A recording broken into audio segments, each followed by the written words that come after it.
Hey guys, what is up? AwesomeTheSauce here. Hope you guys are having a great day and welcome to a really exciting video where we go over some new updates coming out in Spring Test Realm. That's right, we finally have some teasers. These are coming straight at you from KI Live. I'm actually just gonna link a couple of links. One was my reaction to KI Live that I did on Twitch. There'll be a lot of reaction things here and there on Twitch, so check it out. It's in the description. There's also the full VOD to the original KI Live because, you know, I gave my commentary over it. If you just want to watch the original, it's in the description. You guys should definitely check it out. There's stuff that I won't be covering in this video. The stuff that I'm covering is the stuff I'm excited about in terms of PvP, which is what I think a lot of people are excited about. But yeah, tons of stuff that I don't cover in this video. Check it out. But without further ado, let's get right into some changes that I think are totally going to change Wizard101 PvP. So the first change that I think is super exciting is what you'll see playing in front of you. So basically what you're seeing is an image that shows the shadow gauge,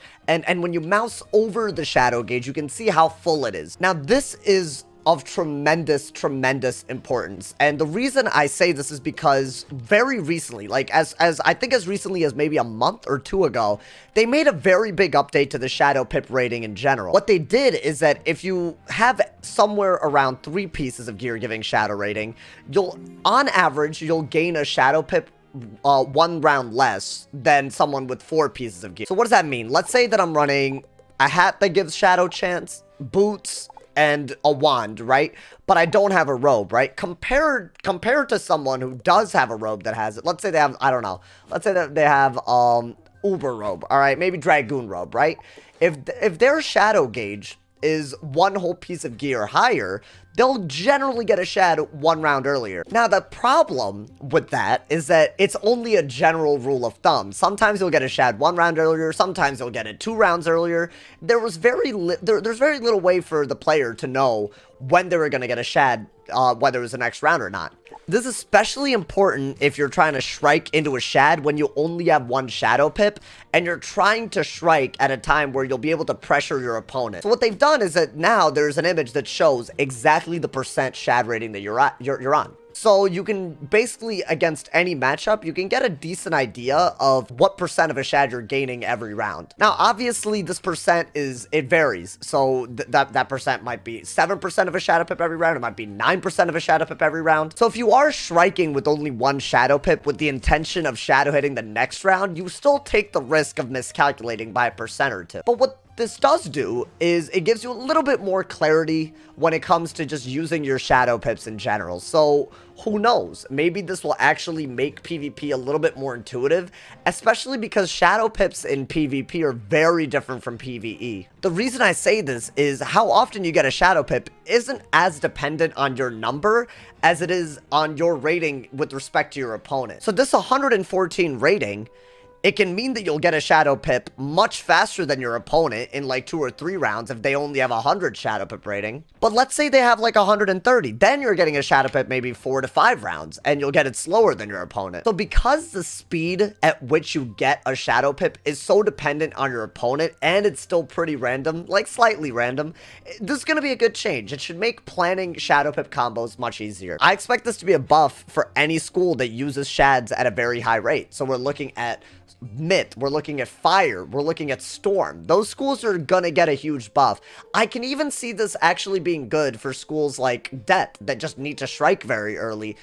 It might even be good, who knows, for Ice. It could be a good, there are arguments as to why this could be good for any school. Now, the only caveat that they did add in the KI Live is that you will not have again, I'll put this image up again. You won't have this specific information on your opponent's pips. So technically, I mean, I guess if you stream, you know, your opponent will have that, whatever, I guess. But let's say that you're in a very, you know, you're in a normal PvP environment, you won't know what % is being displayed to your opponent. So you won't be able to keep track of your opponent's shad rate. You will only be able to plan with accordance to your own shad. So there is still a lack of information technically, but I would argue that you can look at the % that you gain every round on average and get a pretty decent idea of what gear your opponent's rocking. So I assume that with experience, if you PvP a lot, you'll actually get some sort of information on how to defeat your opponent, and you'll also have some information on what gear they're rocking broadly. So overall, there's just more information to work with in PvP. This probably is a good thing no matter how you look at it.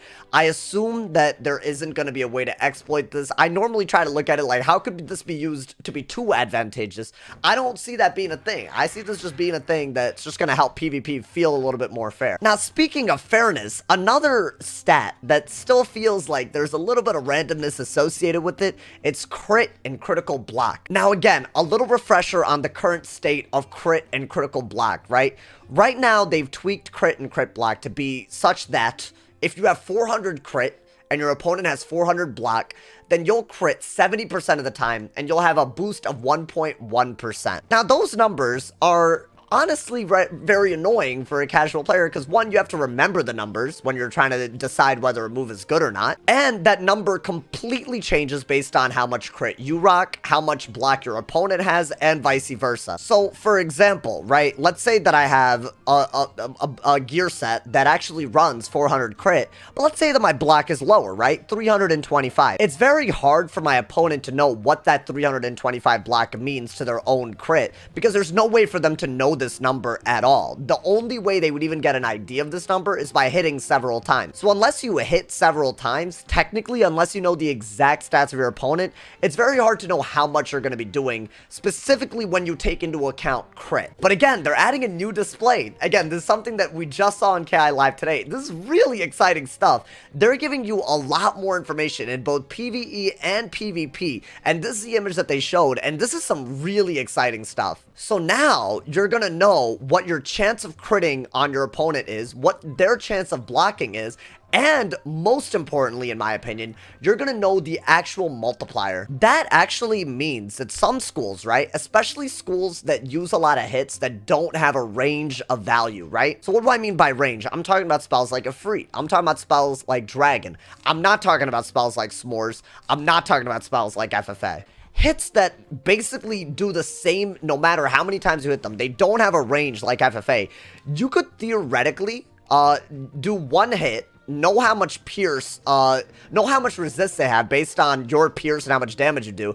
And then after that one hit, if you have a calculator, you could technically know exactly how much damage you're gonna do. Now, does this mean that everyone's gonna pull up Google Calculator to know how much damage that they're gonna do?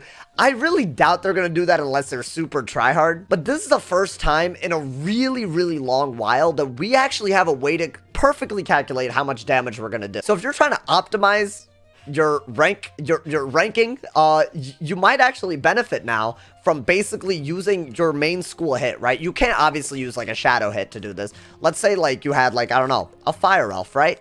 You could theoretically, you know, assume that they have 100 flat resist and do a fire elf, and then you could know exactly how much their resist is by taking into account the crit multiplier, everything, right? And then knowing that information, you could have an exact idea of the resist, and then using that information, you could use your more powerful hits. Now, the reason I'm making such a big deal out of it is that testing resist used to be a very normal part of PvP. If you're a first stage PvP player, you know exactly what I'm talking about. It used to be a very common practice before wards existed, before all of that existed. When universal resist was a thing, you would just wand hit and you would immediately know how much resist they had. You would then use that information to pace yourself, whether you play faster because they have low resist, whether you play slower because they have high resist, whether you play completely differently because they happen to set for you. That's all information that with the variability of crit, you could never really have that. So now, using that information, especially when you take resist out of the equation with moves like Shrike, for example, you could have a very, very realistic idea of how much damage you're gonna do. Knowing how much damage you're gonna do is very, very powerful. You'll know when to hit and when not to hit. And that's something that we genuinely did not have a standard way of doing until now. So for that reason alone, I think this is gonna be this might be the biggest update in the spring update, besides the resist and damage limits that we're probably going to know more about going forward. Block and crit will still matter. In fact, they might matter more than ever. You might not be able to hide behind low block anymore, and that's actually very interesting. If you run in with 250 block, you can't bluff anymore.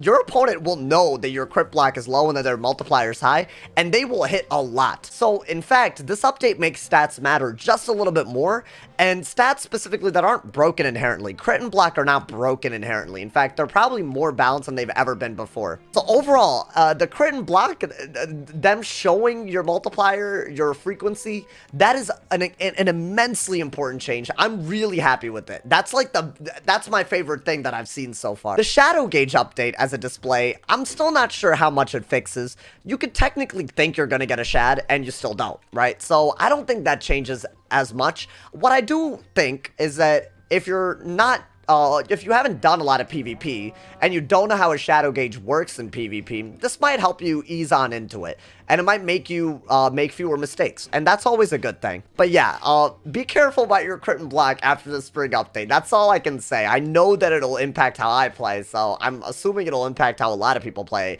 at low rank, high rank, all that jazz. But yeah, guys, that's gonna be it for this update video. As I mentioned earlier in the video, if you want a full rundown of my reaction to KI Live, it's in the description. The Twitch VOD is there, or if you just want to watch the original KI Live, it's also in the description. If it's not there, then they will upload it on their channel as well, so you can see all of it.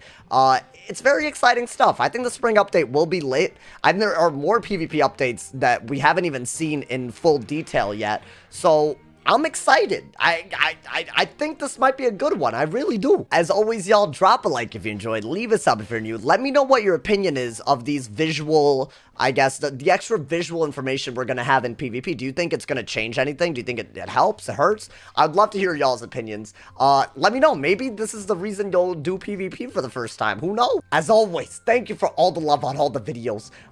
Check out all the links in the description. Check out the Patreon if you want to support the content monthly. If somebody has not told you you're awesome today, they doing something wrong. So stay awesome. And yeah, y'all.